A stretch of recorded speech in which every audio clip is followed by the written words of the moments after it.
School me on these debates that they be having about your identity as a South African colored person. What does that even mean?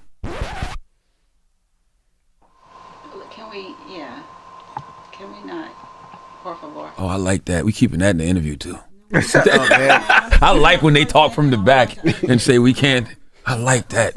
I like that. That's good. That's even better. Next one, please. That's even better. One song put Tyla everywhere. Then came the interviews, the identity debate, a quiet radio moment, and that sticky whisper industry plant. Today we cut through the noise with clear receipts, charts, show changes, clips, and choices. What really happened between a global breakout and a cooler mood in the US? In South Africa, colored is a real identity that many people still embrace. It comes from a complicated history, but for many, it remains a living community word. In the US, colored carries the weight of segregation and pain, a word many avoid. When the clip crossed borders without context, people heard completely different things. Many South Africans heard a specific identity. Many Black Americans heard a slur. Add Tyla's mixed family roots, Zulu, Indian, Mauritian, Irish, and the internet turned a complex topic into a basic argument. Same letters, different history. That confusion sits at the heart of everything that follows. Tyla's breakout single, Water, didn't just trend, it delivered hard. It hit #1 on Billboard's US Afrobeats chart, reached the top 10 on the Billboard Global 200, went multi-platinum in the US, and handed Tyla a Grammy. That's not hype. That's a real breakthrough. Radio kept spinning it, people kept streaming it, and the song crossed borders without losing its spark. Tyla's pitch felt refreshing. Crossover without changing who you are. An African sound and dance style presented as is, and people were here for it. Radio played the record, late night shows booked her, and the dance took over social media feeds. Her debut album dropped in March 2024, opening with about 24,000 equivalent units in the US. Those numbers prove the buzz was legitimate. But here's the thing. Music is only half the equation. The other half is the person behind it. And that's where things got messy. In late 2023, an old TikTok clip resurfaced. In it, Tyla wears Bantu knots, a beaded necklace, and declares, "I am a colored South African." At home, that phrase is straightforward.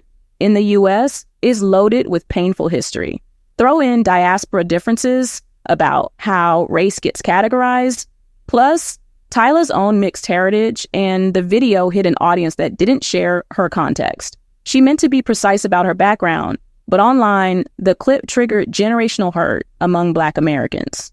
Because viral clips rarely come with footnotes, the gap between meaning and interpretation just kept growing. In spring 2024, she told Cosmopolitan she grew up identifying as colored, mixed race, and Black, depending on where she is and how those labels work in different places. The answer was thoughtful and nuanced, but many listeners still wanted a single label they could use everywhere. Then came the radio moment that threw gas on the fire. In June 2024, on The Breakfast Club, Charlemagne the God asked Tyla to explain the colored debate, and she declined. The silence stretched long enough for the internet to write its own version of what happened. Hours later, she clarified on X that she never denied being Black and that racial categories are regional. Black in the US, colored in South Africa, supporters saw necessary context, critics saw someone doubling down. It wasn't just what she said, it was how it felt. Distant and guarded when people wanted warmth. Small moments kept piling up. At the 2024 MTV VMAs, she accepted the Best Afrobeats Award for Water. She said the trophy was heavy, so she asked Lil Nas X to hold it while she spoke. The internet spun that 10-second clip into evidence of attitude. She later responded online, "Y'all make everything weird." But the impression stuck faster than the explanation. Meanwhile, the business kept moving. Her album's first week numbers were solid but not blockbuster. A few weeks after release, she postponed the European leg of her tour and canceled the North American dates due to an injury. Live shows are where casual listeners become real fans. Without them, cities lose their chance to claim you as their own. It wasn't her fault, but it still shifted the narrative. Those gaps fed the industry plant whispers. It's online slang usually thrown at artists who blow up fast with major backing, polished visuals, and not enough visible grind. Tyla definitely has major backing and trend-savvy production, but jumping from well-funded rollout to manufactured star is a pretty big leap. By 2025, the signals were mixed again. She kept releasing new music. In the US, only Dynamite, her collaboration with Wizkid, made notable chart moves. Internationally, she stayed visible and relevant. Her recent EP, WWP, sold less than 4,000 units in the US in the first week, and critics had a lot to say. Let's hear some opinions in favor and against Tyla. Miss Tyla Girl thought she was bigger than the program, and her EP flopped. It flopped by a long shot. She sold less than 4K units in the United States. I don't know what she did in South Africa, but it flopped over here. Everybody knows what went wrong with Tyla, okay? I understand that in South Africa, they refer to themselves as colored, but as you enter into a new market, you are trying to, enter into Black American culture, as the Black music industry, and market to us. You do kind of have to assimilate in some ways. You do have to learn the culture so that you can be a part of it, so that you can thrive in it. You do have to respect it. And when people told her that language does not work over here, she doubled down. It's like, we get that y'all use that over there, but we're saying, if you want to make it, your music to make it here, you can't, that's not going to cut it. That's not going to cut it. There's a saying, when in Rome, do as the Romans do. And I know a lot of South Africans defended her, but at the end of the day, she wants to be bigger than South Africa. She don't want to be limited to just a South African fan base. And at the end of the day, too, she makes music for girls. Her music, no man is saying put on that Tyla. And black women in the United States of America are strict. Okay, we run a tight ship.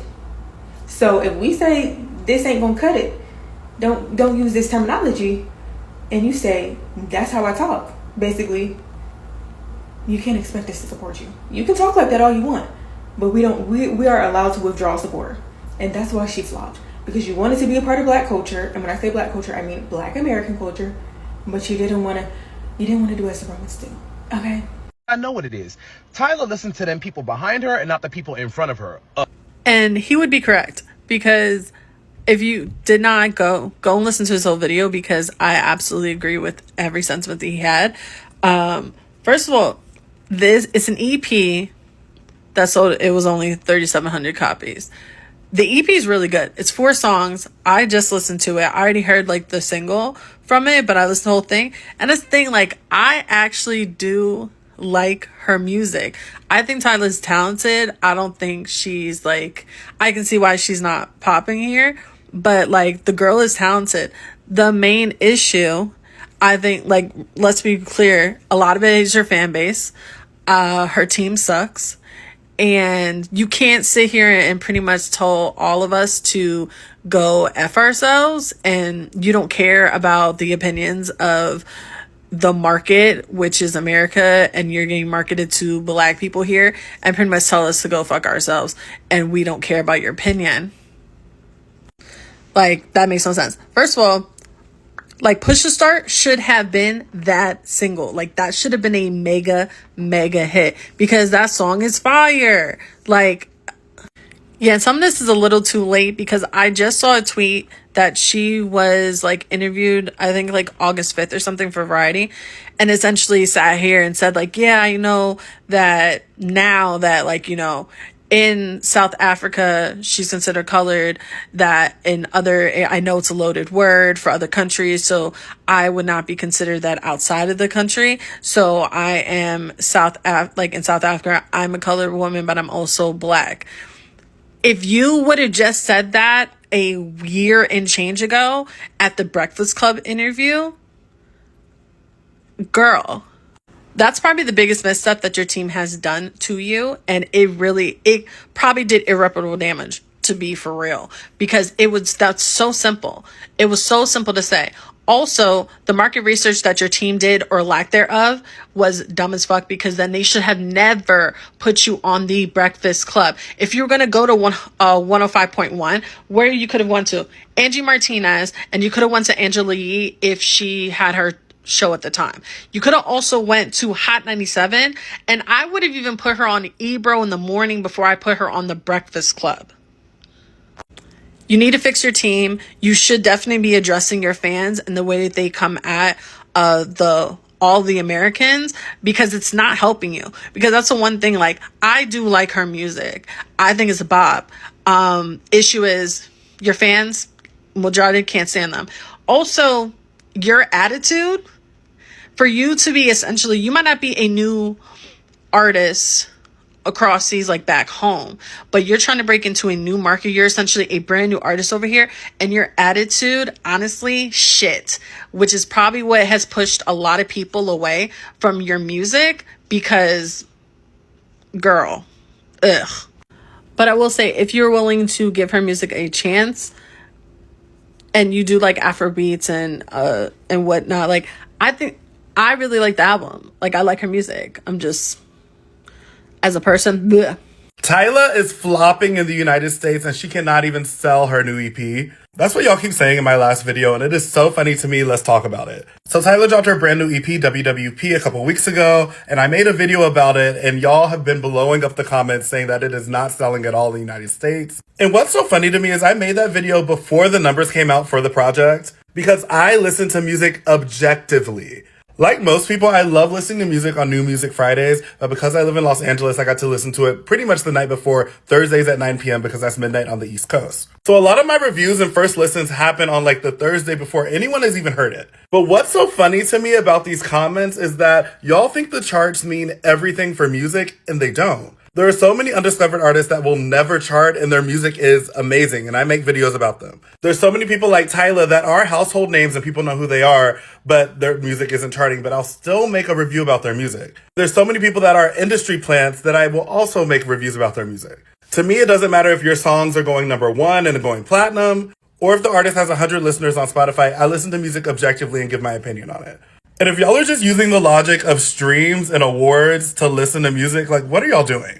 If y'all are just going off of streams and awards, then y'all would say that Lemonade by Beyonce is trash, Renaissance by Beyonce is trash, just because it didn't win Album of the Year. Like, what are we talking about? Like, honestly, how do y'all listen to music? Like, are y'all just waiting to see, like, oh, this is trending, it's a trending sound on TikTok, then it must be good, it must be, like, the best song. But if y'all go by that logic, a lot of these corny songs out here that are TikTok hits are not great songs. They have, like, a cool hook and something that you can dance to, but, like, they're not good music.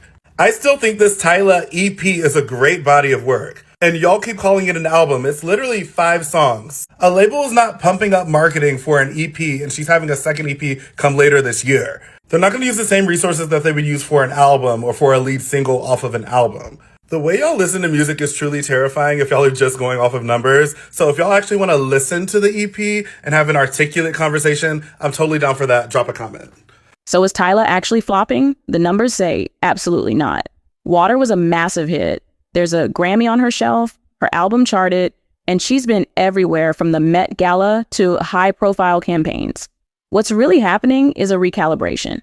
Listeners, especially in the US, want to know who she is beyond a viral song and a flawless image. They want a story they can repeat that goes deeper than she's everywhere. Opinions about her seem exaggerated. People say this stems from xenophobia, but if we compare her reception to peers like Aerostar or Tems, that argument gets shaky, particularly Tems, who seems genuinely beloved by Black American audiences. Could it be because she not only puts out incredible music with depth, but also comes across as humble and stays out of online drama? The wave of criticism Tyla's facing does seem harsh. In my view, we've had plenty of US celebrities who've said and done much worse, yet constantly get forgiven. But I also think if Tyla wants to lock down the US market, she needs to shift some things, be more humble, improve how she communicates with her US fan base, stop going back and forth with people on X, and honestly, find a new team. Her current team did a poor job researching African American culture and should have been ready for questions like, explain being a colored South African. They also should have told her that being sassy on X wasn't working in her favor. That said, many people claim she's manufactured and not talented. I think she's incredibly talented and a beautiful young woman. The issue is she's moving like someone with a locked-in fan base who's already achieved major industry recognition, rather than a breakout global star who achieved massive success in less than 2 years. I believe if she focuses on her music, stops responding to negative comments online, and gets a better team around her, she has serious potential to be successful and build a lasting career. But that's just my take. What do you think? Drop your thoughts in the comments below. Do you think Tyla can still win in the US market? What should she change to make that happen? Thanks for watching, and I'll see you in the next video.